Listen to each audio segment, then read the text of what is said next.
A Psicanálise do Fogo, por Gaston Bachelard. Tradução Paulo Neves, editora Martins Fontes, selo Martins, canal Leconde. 7º capítulo. Último capítulo. O fogo idealizado. Fogo e pureza.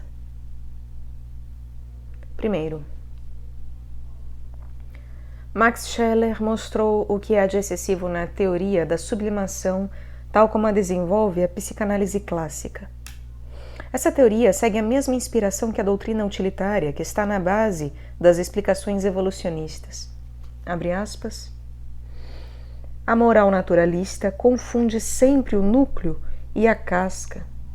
Ao ver os homens que aspiram à santidade recorrerem, para explicar a si mesmos e aos outros seu ardente amor pelas coisas espirituais e divinas, as palavras de uma língua que não foi feita para exprimir coisas tão raras, as imagens, analogias e comparações tomadas da esfera do amor puramente sexual, não se cansa de dizer: isso não passa de avidez sexual velada, mascarada ou finamente sublimada.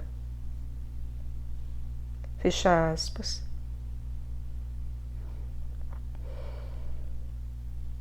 E Max Scheler, em Páginas Penetrantes, denuncia essa visão tacanha que proibiria a vida no azul do céu.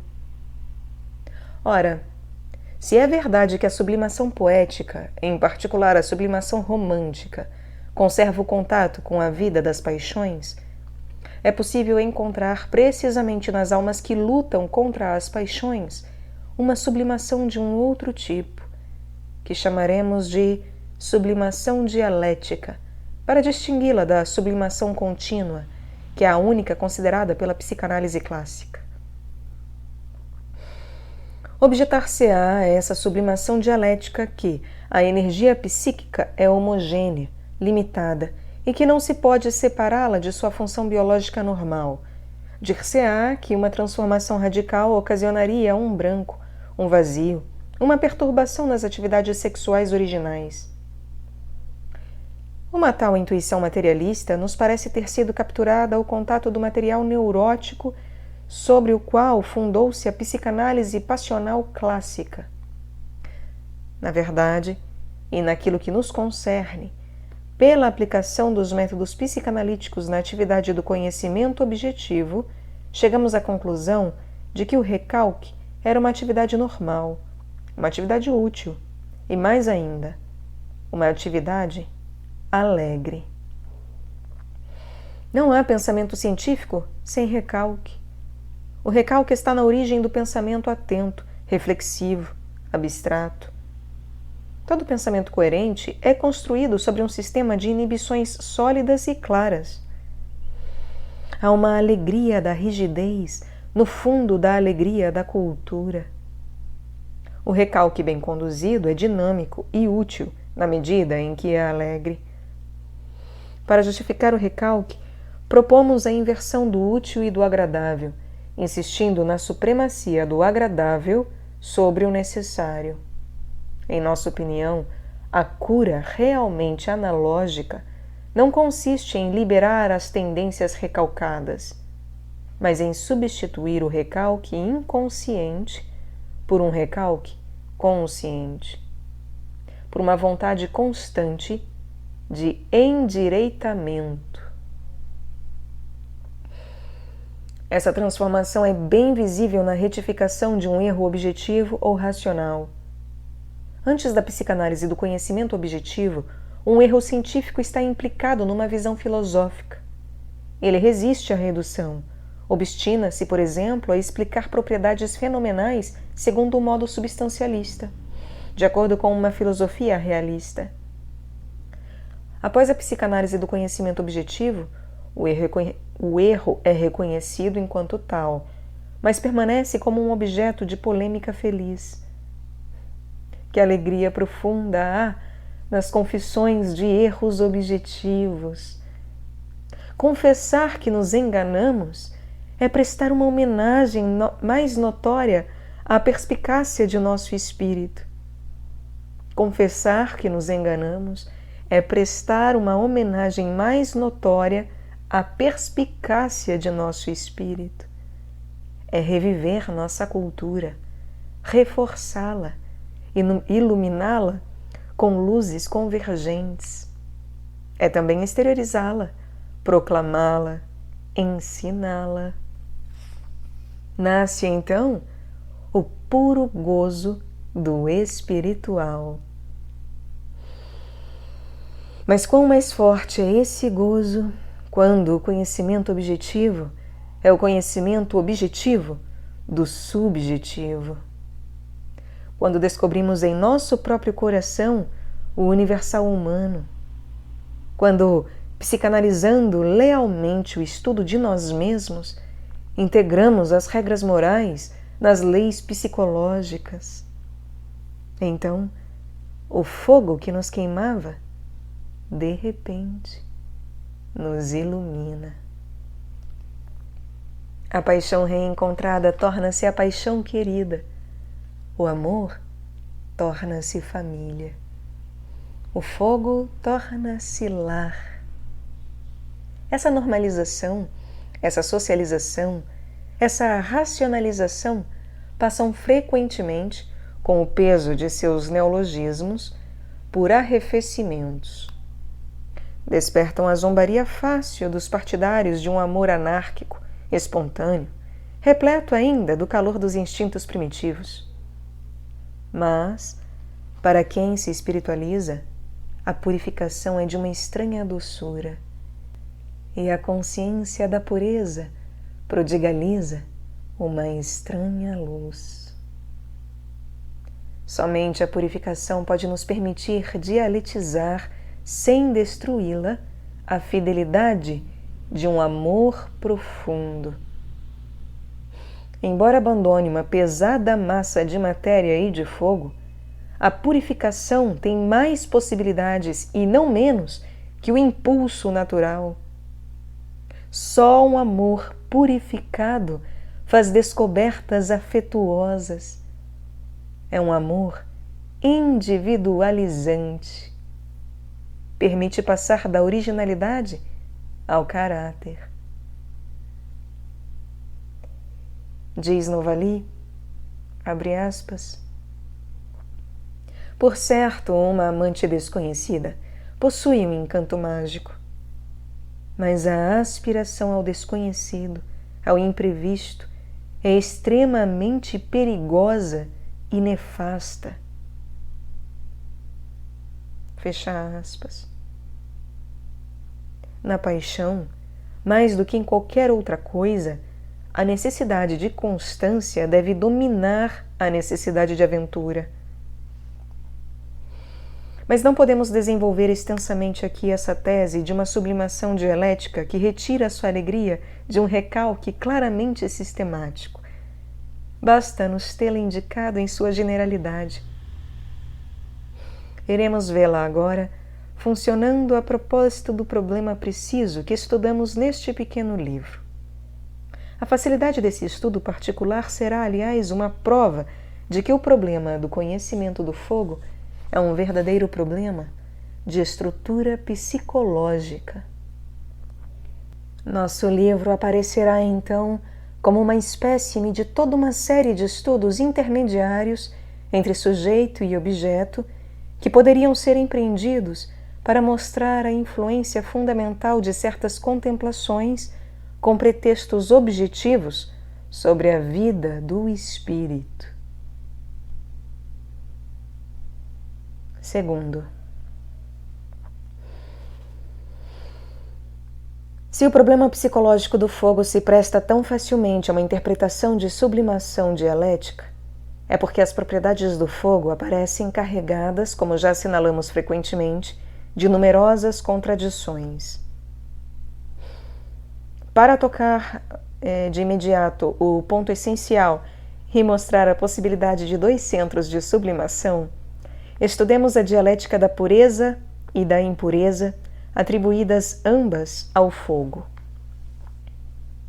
É fácil compreender que o fogo seja, às vezes, o signo do pecado e do mal, se nos lembrarmos de tudo o que dissemos sobre o fogo sexualizado. Toda luta contra os impulsos sexuais deve, pois, ser simbolizada por uma luta contra o fogo. Poderíamos facilmente acumular textos onde o caráter demoníaco do fogo seria explícito ou implícito.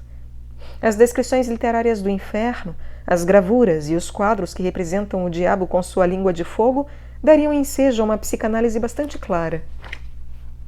Passemos, portanto, para o outro polo e vejamos como o fogo pode tornar-se unissímbolo de pureza. Para isso, precisamos descer até as propriedades nitidamente fenomenais. Com efeito, esse é o preço do método escolhido nesta obra, que nos obriga a apoiar todas as ideias em fatos objetivos.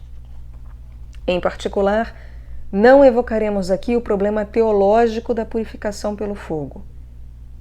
Para apresentá-lo, seria preciso um estudo muito longo. Basta indicar que o nó do problema está no contato da metáfora com a realidade.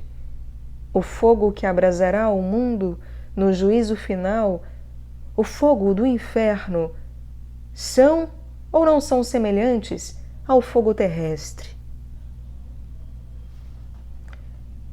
Tanto num sentido quanto no outro, os textos são numerosos, pois não é dogma de fé que o fogo do inferno seja um fogo material da mesma natureza que o nosso. Essa variedade de opiniões permite, aliás, sublinhar a enorme floração das metáforas em torno da imagem primeira do fogo.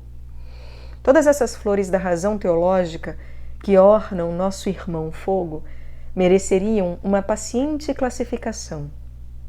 Para nós, que nos damos por tarefa determinar as raízes objetivas das imagens poéticas e morais, cabe unicamente buscar as bases sensíveis do princípio que pretende que o fogo purifica tudo.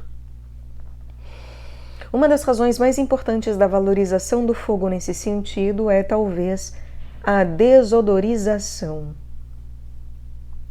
Essa, em todo caso, é uma das provas mais diretas da purificação.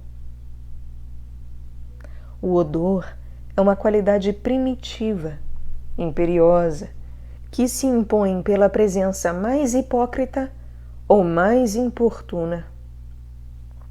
Ele realmente viola nossa intimidade. O fogo purifica tudo porque suprime os odores nauseabundos.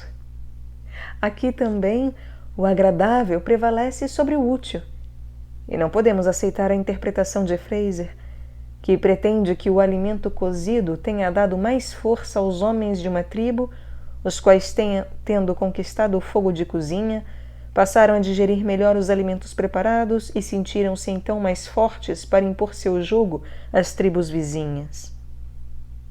Antes dessa força real, materializada, proveniente de uma assimilação digestiva mais fácil, é preciso colocar a força imaginada, produzida pela consciência do bem-estar, da festa íntima do ser, pelo prazer consciente. A carne cozida representa, antes de tudo, a putrefação vencida. Juntamente com a bebida fermentada, ela é o princípio do banquete, isto é, o princípio da sociedade primitiva.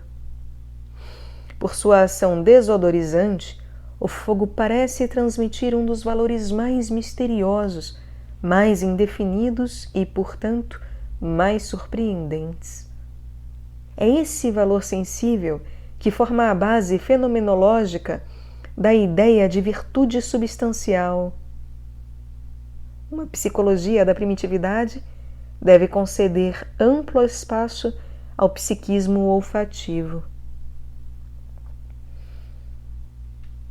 Uma segunda razão do princípio de purificação pelo fogo, razão bem mais culta e, por conseguinte, bem menos eficaz psicologicamente, é que o fogo separa as matérias e aniquila as impurezas materiais. Dito de outro modo, o que passou pela prova do fogo ganhou em homogeneidade. portanto, impureza. A fundição e a forja dos minerais produziram um conjunto de metáforas, todas elas inclinadas para a mesma valorização. Todavia, essa fundição e essa forja permanecem experiências excepcionais, experiências cultas que influem muito sobre o devaneio do homem de letras que se instrui sobre fenômenos raros, mas muito pouco sobre o devaneio natural que retorna sempre à imagem primitiva. Por fim, a esses fogos de fusão caberia aproximar certamente o fogo agrícola que purifica os pousios. Essa purificação é realmente concebida como profunda. O fogo não apenas destrói a erva inútil, como enriquece a terra. Será preciso recordar os pensamentos virgilianos tão ativos ainda na alma de nossos lavradores? Abre aspas. Também é bom incendiar de vez em quando um campo estéril e entregar a palha superficial à chama crepitante, seja porque o fogo comunica à terra uma virtude secreta e sumos mais abundantes, seja porque a purifica e seca sua umidade supérflua, seja porque abre os poros e os canais subterrâneos que levam a seiva às raízes das plantas novas, seja porque endurece o solo, comprime seus veios demasiado abertos e impede a entrada das chuvas excessivas, dos raios ardentes do sol, do sopro glacial de Bóreas. Fecha aspas. Como sempre, a multiplicidade das explicações, frequentemente contraditórias, recobre um valor primitivo não discutido. Mas a valorização é aqui ambígua. Reúne as ideias da supressão de um mal e da produção de um bem. Portanto, é bastante suscetível de nos fazer compreender a dialética exata da purificação objetiva. Terceiro, vejamos agora a região onde o fogo é puro. Parece situar-se no seu limite, na ponta da chama, onde a cor dá lugar a uma vibração quase invisível. Então o fogo se desmaterializa, se desrealiza, torna-se espírito. Por outro lado, o que diminui a purificação da ideia do fogo é que o fogo deixa cinzas. As cinzas são geralmente consideradas como verdadeiros excrementos. Assim, Pierre Fabre acredita que a alquimia era, nos primeiros tempos da humanidade, abre aspas, muito poderosa devido à força de seu fogo natural, tanto que as coisas duravam mais do que no presente, uma vez que esse fogo natural é muito enfraquecido pela associação de uma grande e enorme quantidade de excrementos que ele não consegue rejeitar, que causam sua completa extinção numa infinidade de indivíduos particulares. Fecha aspas. Donde a necessidade de renovar o fogo, de retornar ao fogo original, que é o fogo puro. Vice-versa, quando se suspeita da impureza do fogo, procura-se a todo custo descobrir seus resíduos. Assim, considera-se que o fogo normal do sangue é de grande pureza. No sangue, abre aspas, reside esse fogo vivificante graças ao qual o homem existe. Por isso é sempre o último a se corromper. E só chega à corrupção alguns instantes após a morte. Fecha aspas. Mas a febre é a marca de uma impureza no fogo do sangue. É a marca de um enxofre impuro. Deste modo, não devemos nos surpreender com que a febre recubra, abre aspas, os condutos da respiração, principalmente a língua e os lábios, de uma fuliginosidade escura e queimada. Fecha aspas. Vemos aqui a força da explicação que pode ter uma metáfora para um espírito ingênuo quando esta age sobre um tema essencial como o do fogo.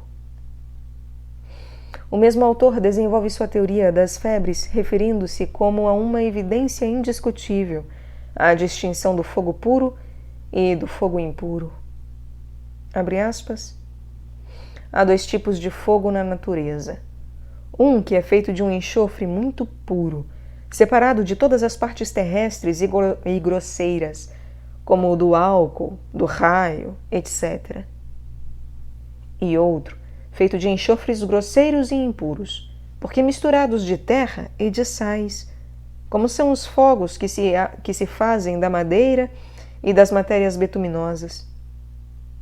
A fornalha onde os fazemos arder parece assinalar bastante bem essa diferença, pois o primeiro fogo não deixa aí nenhuma matéria sensível cuja separação ele opera, sendo inteiramente consumido pela combustão.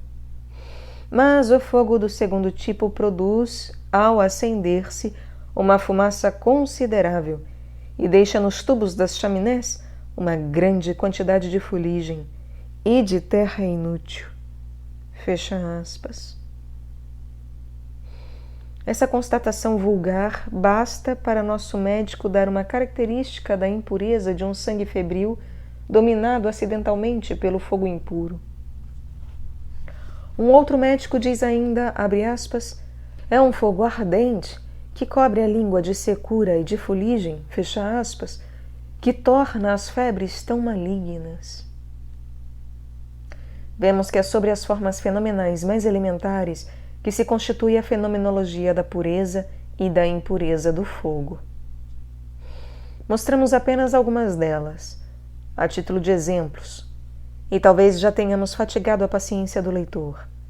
Mas essa impaciência, por si só, é um signo. Gostaríamos que o reino dos valores fosse um reino fechado. Gostaríamos de julgar os valores sem nos importarmos com significações empíricas primárias.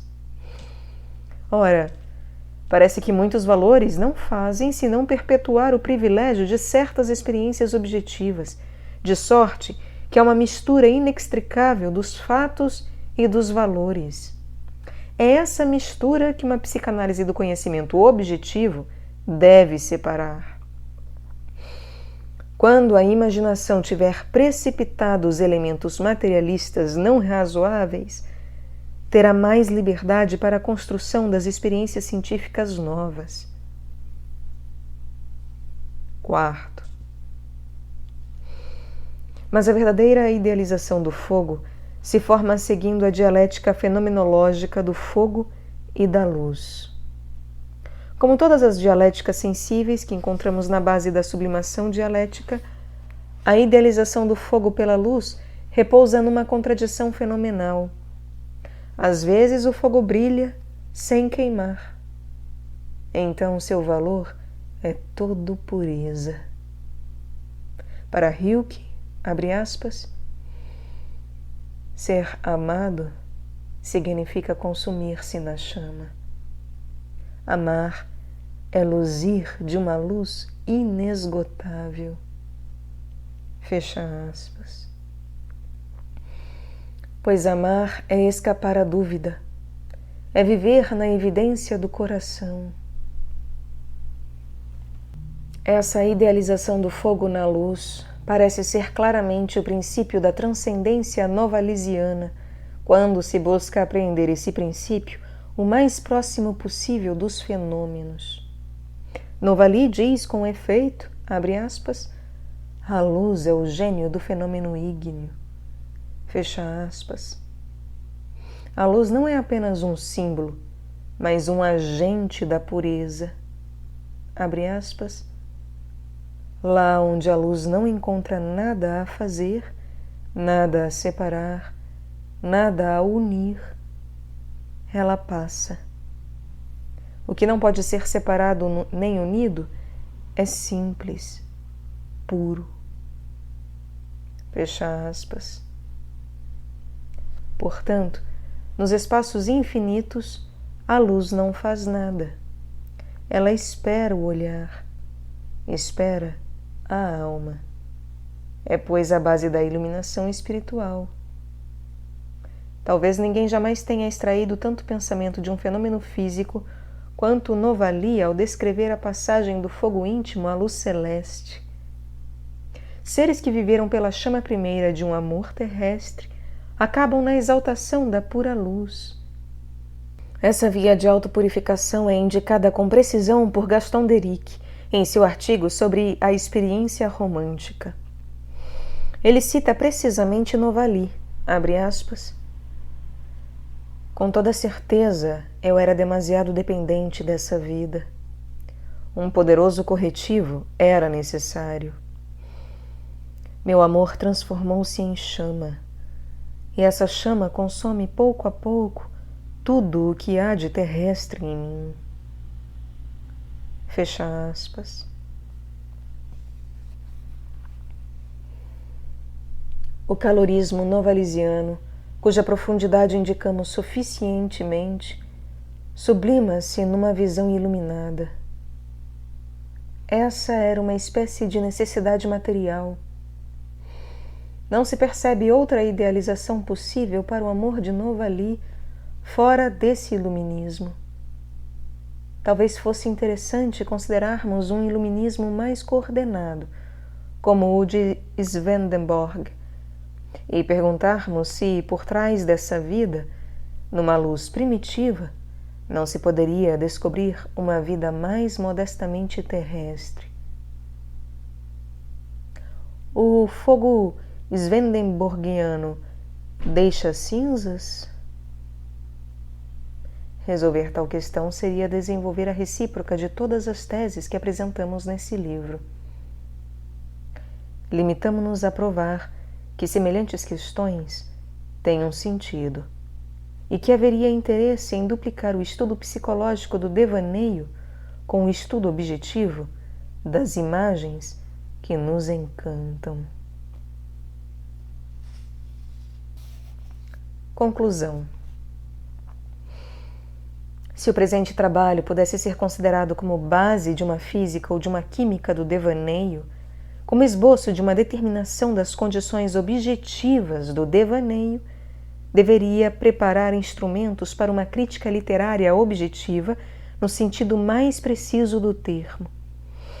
Deveria mostrar que as metáforas não são simples idealizações que partem como rojões para explodir no céu espalhando sua insignificância, mas que, ao contrário, as metáforas se convocam e se coordenam mais que as sensações, ao ponto de um espírito poético ser pura e simplesmente uma sintaxe das metáforas.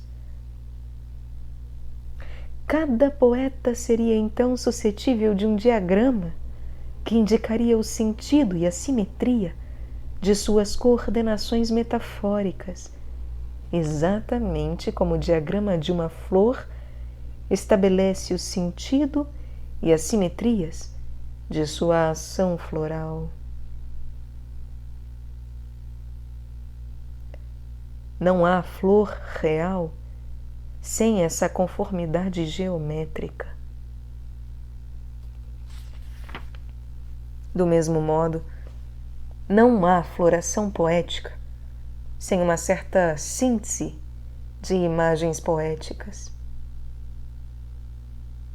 Convém, no entanto, não ver nessa tese uma vontade de limitar a liberdade poética, de impor uma lógica ou uma realidade, o que é a mesma coisa, à criação do poeta. É depois de tudo feito, objetivamente depois do desabrochar, que acreditamos descobrir o realismo e a lógica íntima de uma obra poética. Às vezes, imagens realmente diversas que se julgava serem hostis, heteróclitas, dissolventes, vêm se fundir numa imagem adorável. Os mosaicos mais estranhos do surrealismo têm repentinamente gestos contínuos. Uma iridescência revela uma luz profunda. Um olhar que cintila de ironia apresenta um súbito vazamento de ternura. A água de uma lágrima sobre o fogo de uma confissão.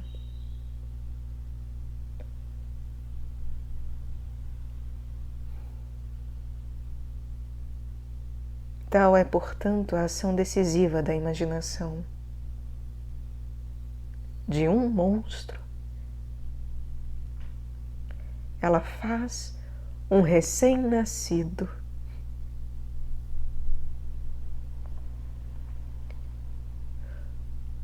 Mas um diagrama poético não é simplesmente um desenho. Deve encontrar um meio de integrar as hesitações, as ambiguidades que somente elas podem nos libertar do realismo, nos fazer sonhar. E é aqui que a tarefa que entrevemos assume toda a sua dificuldade e todo o seu mérito. Não se faz poesia no seio de uma unidade. O único não tem propriedade poética, mas, se não podemos fazer melhor e alcançar de imediato a multiplicidade ordenada, podemos servir-nos da dialética como de um estrondo que desperte as ressonâncias adormecidas. Abre aspas. Nada melhor do que a dialética do pensamento, observa com razão Armand Petit-Jean, com ou sem imagens, para determinar a imaginação. Fecha aspas. Em todo caso, antes de mais nada, convém renunciar aos impulsos de uma expressão reflexa, psicanalizar as imagens familiares para aceder às metáforas e, sobretudo, às metáforas de metáforas. Então se compreenderá que Petit-Jean tenha podido escrever que a imaginação escapa às determinações da psicologia, a psicanálise incluída, e constitui um reino autóctone, autógeno. Subscrevemos esse ponto de vista. Mais do que a vontade, mais do que o impulso vital, a imaginação é a força mesma da produção psíquica. Psiquicamente, somos criados por nosso devaneio. Criados e limitados por nosso devaneio, pois é o devaneio que desenha os últimos confins de nosso espírito. A imaginação opera no seu extremo, como uma chama, e é na região da metáfora de metáfora, na região dadaísta, em que o sonho, como viu Tristan Tzara, é o ensaio de uma experiência, quando o devaneio transforma formas previamente transformadas, que se deve buscar o segredo das energias mutantes. É preciso, pois, encontrar o meio de se instalar no lugar onde o impulso original se divide, tentado certamente por uma anarquia pessoal, mas obrigado ainda assim à sedução de outrem. Para ser feliz, é preciso pensar na felicidade de outro.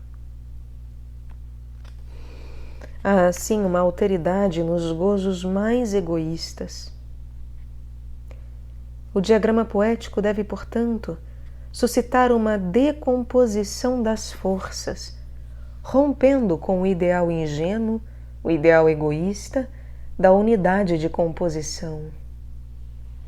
Trata-se, então, do próprio problema da vida criadora. Como ter um futuro, não esquecendo o passado? Como fazer com que a paixão se ilumine sem se esfriar? Ora, se a imagem só se torna psiquicamente ativa pelas metáforas que a decompõem, se ela só cria psiquismo realmente novo nas transformações mais arrebatadas, na região da metáfora de metáfora, compreender-se-á a enorme produção poética das imagens do fogo. Procuramos mostrar com efeito que o fogo é, dentre os fatores de imagens, o mais dialetizado. Só ele é sujeito e objeto. Quando se vai ao fundo de um animismo, encontra-se sempre um calorismo. O que reconheço de vivo, de imediatamente vivo, é o que reconheço como quente. O calor é a prova por excelência da riqueza e da permanência substanciais. Por si só, oferece um sentido imediato à intensidade vital, à intensidade de ser. Comparadas à intensidade do fogo íntimo, como as outras intensidades sensíveis são frouxas, inertes, estáticas, sem destino. Não são crescimentos reais, não mantêm sua promessa, não se ativam numa chama e numa luz que simbolizam a transcendência. Além disso, como vimos em detalhe, é em todas as suas propriedades que o fogo íntimo se dialetiza, como uma réplica dessa dialética fundamental do sujeito e do objeto, a tal ponto que basta ele inflamar-se para contradizer-se. Tão logo um sentimento se eleva à tonalidade do fogo, tão logo se expõe em sua violência às metafísicas do fogo, podemos estar certos de que irá acumular uma soma de contrários. O ser amante quer, então, ser puro e ardente, único e universal, dramático e fiel, instantâneo e permanente. Ante a enorme tentação, a Pacify de Villers-Griffin murmura, abre aspas, um sopro quente me purpura, um grande calafrio me gela. Fecha aspas. Impossível escapar a essa dialética. Ter consciência de arder é esfriar. Sentir uma intensidade é diminuí-la. É preciso ser intensidade sem sabê-lo. Essa é a triste lei do homem ativo. Tal ambiguidade justifica por si só as hesitações passionais, de sorte que todos os complexos ligados ao fogo são, afinal, complexos dolorosos, complexos ao mesmo tempo neurotizantes e poetizantes, complexos reversíveis. Podemos encontrar o paraíso em seu movimento ou em seu repouso, nas chamas ou nas cinzas. Abre aspas. Na clareira de teus olhos, mostra os estragos do fogo suas obras de inspirado e o paraíso de suas cinzas. Fecha aspas. Paul Eluard.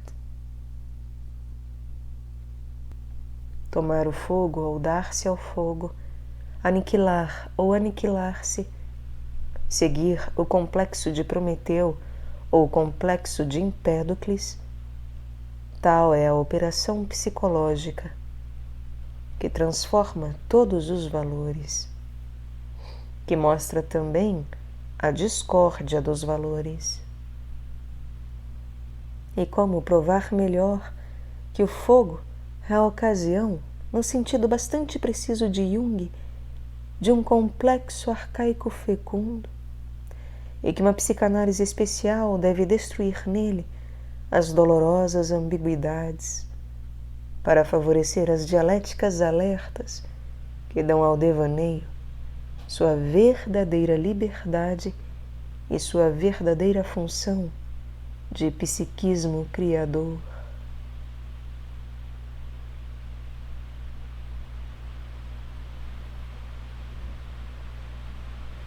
11 de dezembro de 1937.